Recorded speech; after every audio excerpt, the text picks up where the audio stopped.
First step in preparing an excellent cast iron steak is you must first pull out your steak up to 30 minutes before you actually cook it, so that it can get to room temperature and then it does not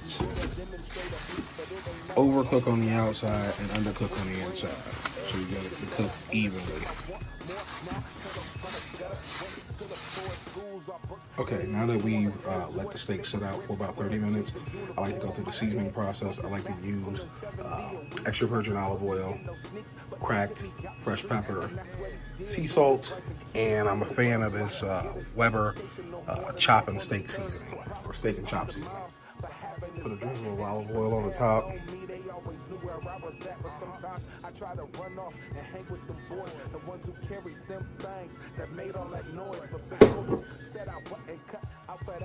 Then cracked pepper, generous amount.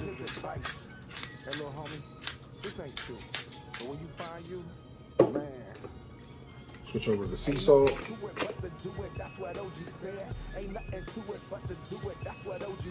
Also a generous amount. Salt is what really brings the steak's flavor for it, so don't think you're overdoing it when you're seasoning the steak. And then I like to top it off with that chopping steak Weber seasoning. Really adds a great flavor to the steaks. It helps with the sear, the crusting.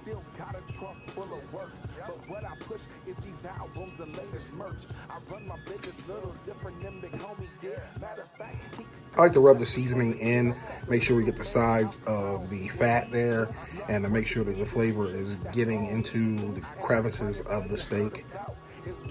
First mistake I ever made with cooking with a cast iron skillet is overheating the skillet.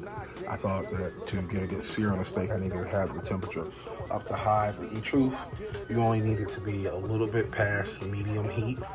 I've got it at 6 out of 10 right now, a little bit above 6 out of 10. Perfect way for testing that out. To see if the skillet is hot enough for the steaks to sear, as I found, is to get some water droplets and then sprinkle them into the pan. And if they go ahead and evaporate immediately, then you're ready to go ahead and start to cook. We're ready to go ahead and put our steaks in. You want to make sure that you lay them in away from yourself so that you don't get any splatter or splash that might burn you.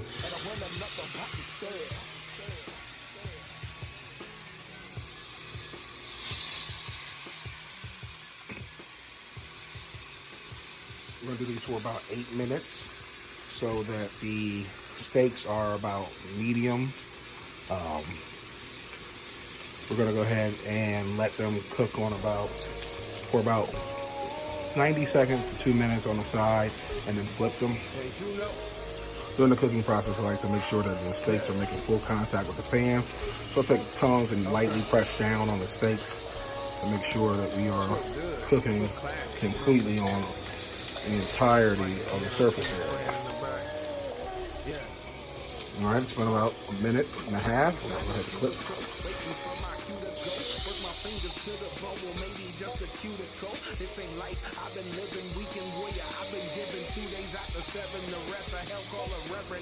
All right, we can go ahead and flip them again.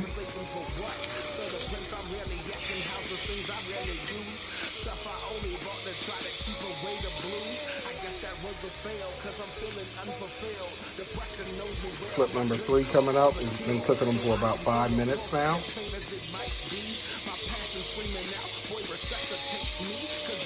Starting to get great color.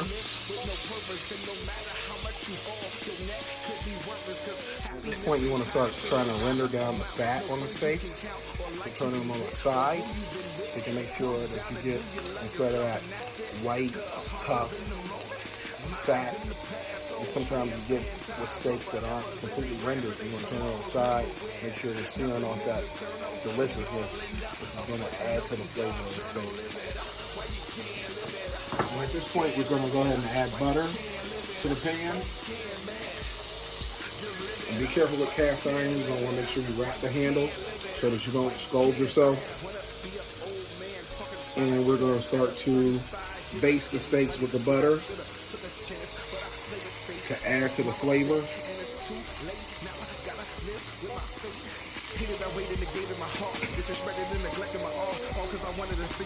This butter will as they start to go into the pan. I'm gonna make sure we get some of the drippings to mix with it, so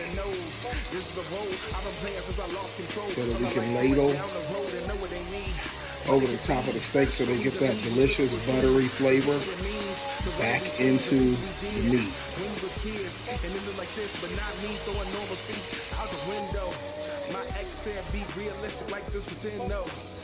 We'll put them on a plate and let them rest for about 5 minutes. Okay, so what we were shooting for is medium. These have rested for about 5 minutes now. So I'll go ahead and cut into this and see where we're at.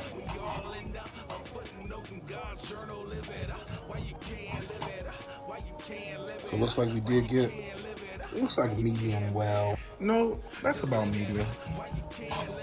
We still got a good pink center, and it looks delicious.